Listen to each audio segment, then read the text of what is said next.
Tapi ada Ustadz sebagian yang mengatakan bahwa Maulid itu bid'ah atau semacamnya. Itu gimana tuh Ustadz? Baik, ketika mereka berpuasa pada hari Asyura, itu gara-gara mengagukan Nabi Musa. Nabi Musa. Nah, kita puasa Asyura 9 tanggal 10 Asyura. Bukan Nabi kita, artinya bukan dari kita umatnya. Enggak. Iya. Apalagi umatnya Rasulullah. Sesayang apa sih Ustadz Nabi Muhammad kepada umatnya, kepada kita gitu? Baik. Jadi yang mengakui Nabi Muhammad itu hamba itu Allah Ta'ala. Kalau hari ini banyak umat ini yang mengaku dia itu hamba Allah. Contoh dia berimpak 10.000 hamba Allah. Kalau Rasulullah, Allah yang mengakui langsung.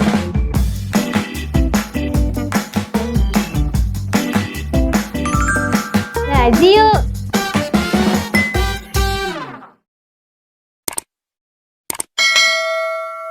Assalamualaikum warahmatullahi wabarakatuh. Halo teman-teman. Nah, kali ini Gaza Manajemen ada program baru nih, yaitu Ngaji Yuk.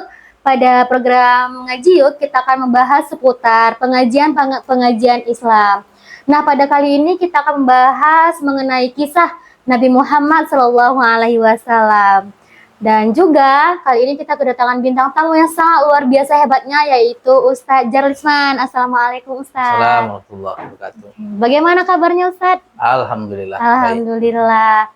Oke, apa aja kesibukannya Ustadz sehari-hari? Alhamdulillah hari ini selain ASN, Ustadz juga punya kegiatan sosial, diantaranya mengurus panti asuhan. Masya Allah. Yang kedua mengurus komunitas Kampar Berbagi.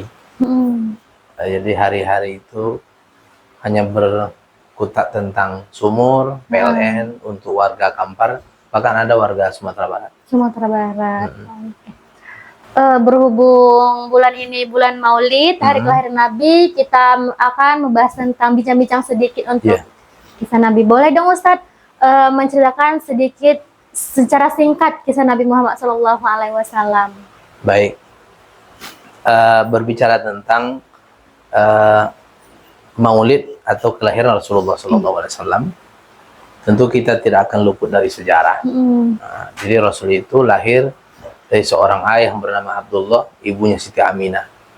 Ketika Abdullah dan Aminah itu dulu menikah, tak beberapa lama Abdullah meminta izin kepada istrinya. Wahai istriku Aminah, abang insya Allah akan berangkat ke negeri Syam. Karena Abdullah itu seorang suami yang bertanggung jawab. Dia tidak mau berlama-lama di rumah. Maka dia minta izin. Akhirnya diizinkan berangkat ke negeri Syam, berdagang. Negeri Syam itu hari ini Palestina, Yordania. Ada lebih kurang 8 negara atau 9 negara. Setelah pulang dari negeri Syam, singgah pula di rumah keluarganya di Madinah. Ternyata Abdullah jatuh sakit.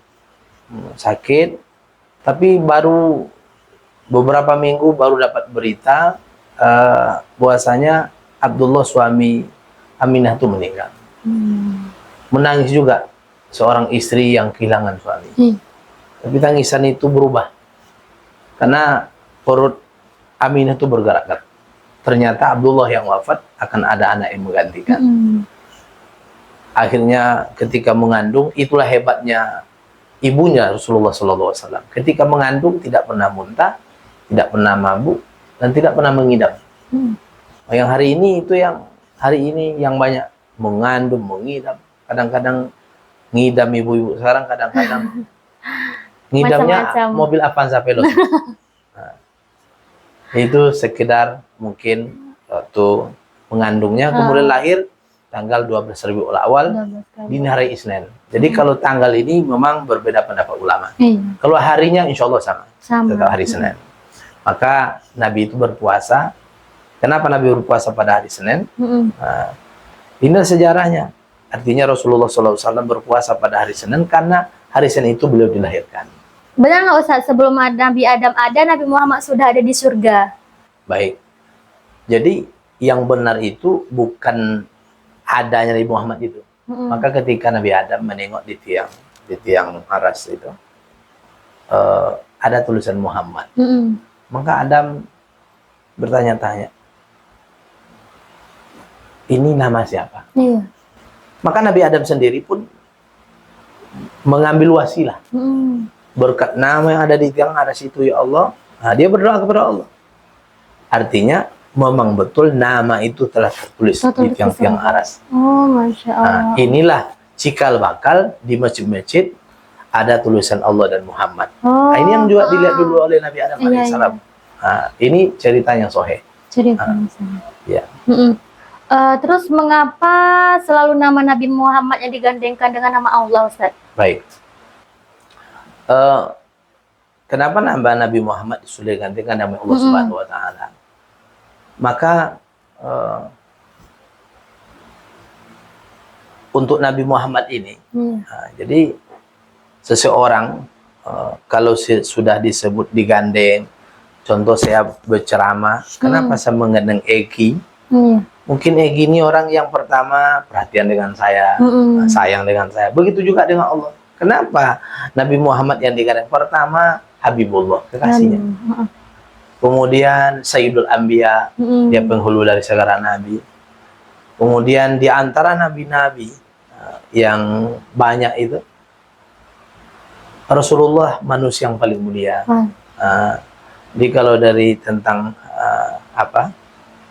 secara hakikat saja, karena beliau itu menjadi pemimpin para nabi. Seluruh nabi itu Rasulullah pemimpinnya. Maka disebutkan oleh Allah, Subhanallazi asra bi 'abdihi. Maha suci Allah yang telah memperjalankan hambanya. Jadi yang mengakui Nabi Muhammad itu hamba itu Allah Ta'ala. Kalau hari ini banyak umat ini yang mengaku dia itu hamba Allah. Contoh dia berimpak 10.000 hamba Allah. Kalau Rasulullah, Allah yang mengakui langsung. Dalam ayat itu disebutkan Maha suci Allah yang telah memperjalankan hambanya. Hamba yang maksud adalah Rasulullah SAW. Gitu. Kenapa Nabi tidak bisa baca tulis, Ustaz?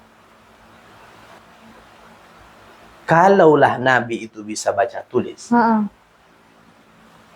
tentu orang akan berpikir,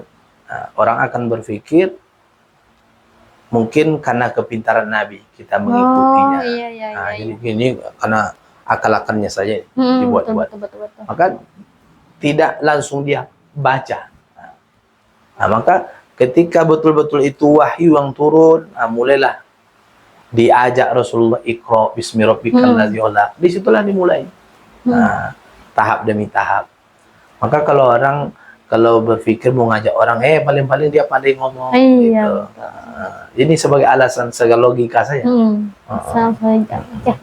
Baik, kan gini Ustaz, Nabi Muhammad juga manusia.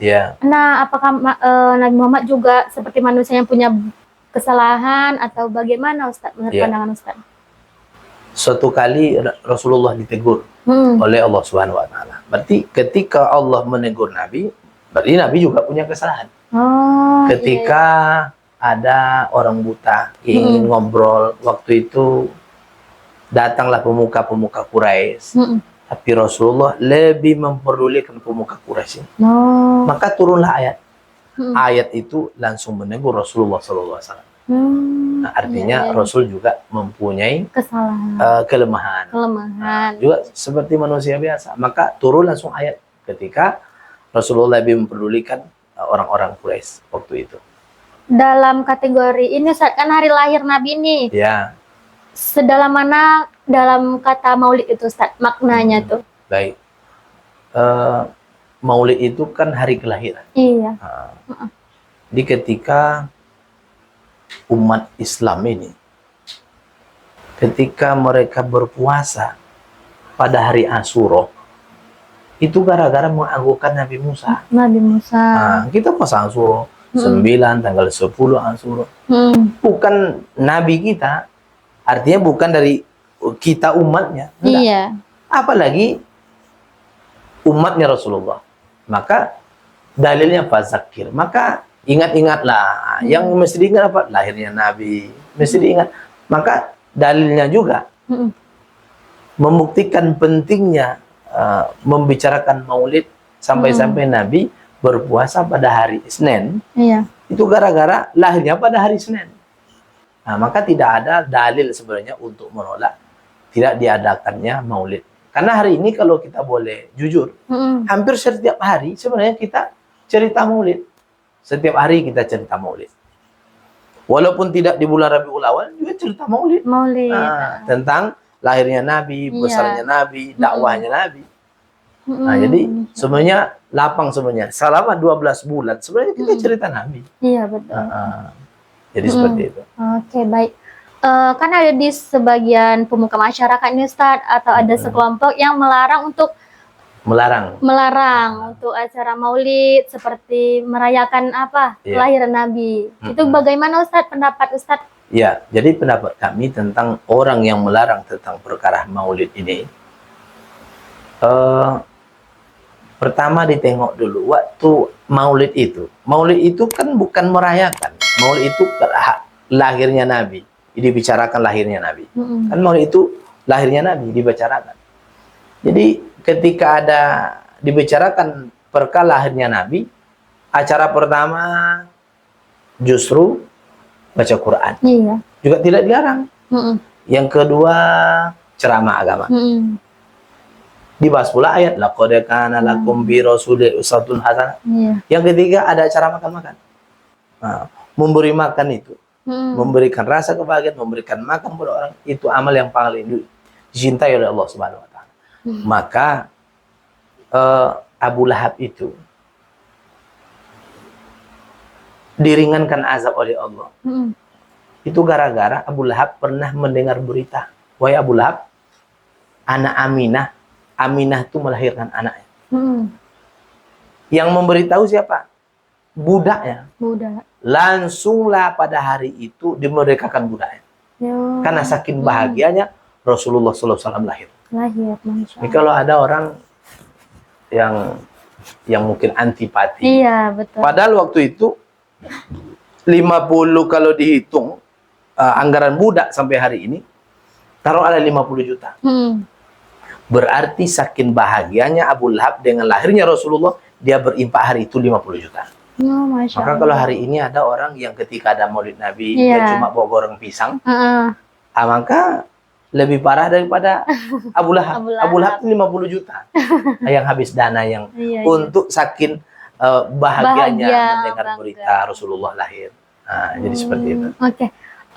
Tapi ada Ustadz sebagian yang mengatakan bahwa maulid itu bid'ah atau semacamnya, itu gimana tuh Ustadz? Baik, jadi kalau kita bicara bid'ah hanya mengatakan bid'ah itu hanya sesat saja, maka sudah dipastikan satu Masjidil Haram itu memang tidak pernah Nabi melakukan doa khatam Quran di akhir Ramadan. Nah, ternyata imamnya melakukan, jamaah ikut. Artinya tidak seluruh yang dibuat Nabi, yang tidak dibuat Nabi itu bid'ah. Contoh Rasulullah SAW tidak pernah menyuruh untuk membukukan Quran. Nah, jadi akhirnya meninggal Rasul juga dibukukan Quran. Nah, jadi maka yang diperlukan hari ini, ketika Nabi Musa berdoa, Rabbi shrah li sadri, ya Allah lapangkan dadaku ya Allah. Kalau Rasulullah itu alam nasrul kasra, bukankah kami melapangkan dadamu ya Muhammad? Jadi yang hanya bisa menerima ini orang yang memiliki dada yang lapang. Kalau dada yang lapang, kalau dada kita sudah lapang, kita akan bisa menerima perbedaan. Asalkan jangan keluar dari kaedahnya. Apa yang hari ini yang keluar dari akidahnya, dari kaedah-kaedahnya, menyuruh orang umroh ke Eropa, itu sudah keluar dari akidah. Iya, betul. Itu hanya sekedar kelahiran Nabi, dibacakan Quran. Itu justru fazakir untuk mengingat-ingatkan umat kepada Rasulullah SAW. Mengapa hanya Nabi Muhammad yang bisa memberikan syafaat, Ustadz, di yaumil akhir nanti? Ibarat orang-orang yang dipilih. Iya. Maka ketika orang akan menjumpai Ustaz Adi Hidayat, akan bertemu dengan Ustaz Abdul Somad, akan bertemu dengan Pak Prabowo, tentu tidak seluruh orang. Betul. Artinya tidak seluruh orang yang bisa dihubungi. Iya. Maka kenapa Rasulullah SAW? Kenapa ketika kita menghubungi sedehet mesti menemui ini? Iya. Tentu ini orang-orang yang telah diberikan kemuliaan oleh Allah Subhanahu Wa Taala. Jadi tidak seluruh orang yang diberikan kemuliaan bisa memberikan selamat. Ini adalah hadiah terbesar ketika Rasulullah SAW dulu hampir waktu mau meninggal dunia. Itu yang beliau minta kepada Allah Subhanahu Wa Taala. Yang dia minta umatku ya Allah, tolong umatku ya Allah. Maka ini sebenarnya doa dari Rasulullah SAW. Iya. Sehingga Allah tuh menerima doanya Rasulullah SAW. Oke, baik. Mengapa Nabi Muhammad SAW selalu mengingat umatnya? Kan apakah bagaimana itu pendapat Ustadz? Ya. Sebenarnya ketika beliau mau meninggal dunia, beliau juga umatnya diingatkan juga, keluarga diingatkan juga. Karena umat itu bagian keluarganya. Keluarga, iya. Maka dia ingatkan dua. As-sholah, dia ingatkan ummati, Ya. umatku. Begitulah Rasulullah SAW sayang kepada umatnya. Akhirnya menjelang wafat saja yang diingat umat. Jadi tinggal kita hari ini bagaimana pula kita mengingat Rasulullah SAW. Oke. Boleh dong Ustadz, setelah kita bincang-bincang nih tentang Maulid. Oh ya, satu lagi deh. Ini kan tadi kita membahas tentang merayakan Maulid. Nah, kalau seandainya tidak dalam satu kelompok itu tidak merayakan Maulid atau membuat acara kayak Maulid, itu gimana tuh Ustadz? Baik, jadi ketika sebuah masjid tidak mengadakan Maulid, itu tak apa-apa. Tak apa-apa ya. Karena hampir setiap hari yang dibicarakan Maulid. Maulid. Lahir Nabi, umur Nabi sekian, Nabi usia sekian. Juga ini bukan sebentuk kewajiban sholat. Betul. Ini kan ngaji. Nah, maka sesuai dengan judulnya ngaji. Ngaji yuk. Sesayang apa sih Ustadz Nabi Muhammad kepada umatnya, kepada kita gitu? Baik. Bukti Rasulullah itu sayang. Jadi ternyata Rasulullah masih mengalami sakitnya kematian. Apa sebenarnya landasan Rasulullah merasakan sakitnya kematian? Agar nanti di hari kiamat dia bisa menolong full umat-umat. Biarlah dia rasakan sakit ini ya Allah. Yang penting dia diberikan kemudahan untuk memberikan syafaat kepada umatnya. Bukti Abu Bakar, Utsman ketika sakaratul maut Rasulullah itu tak berani menatap wajahnya Rasulullah. Begitulah Rasulullah juga merasakan sakitnya sakaratul maut, sakitnya kematian. Oke. Baik, setelah kita bincang-bincang, boleh dong Ustadz kasih closing statement sedikit untuk teman-teman? Untuk mungkin closing untuk teman-teman, mungkin nasihat. Ya. Pertama, kalau hari ini hidup kita susah, itu bukan salah Allah, salah kita. Kalau hari ini kehidupan kita tidak teratur, bukan salah Rasulullah. Itu salah kita karena tidak menjadikan Rasul sebagai contoh. Nah, jadi hari ini ada sinsi di Pekanbaru masuk Islam hanya gara-gara meneliti satu sunnah. Sunnah yang diteliti itu buang air Rasul sambil jongkok. Ternyata beliau masuk Islam. Nah, itu baru satu sunnah, tapi masih ada ribuan sunnah lagi. Jadi artinya hidupkan sunnah 24 jam di rumah tangga.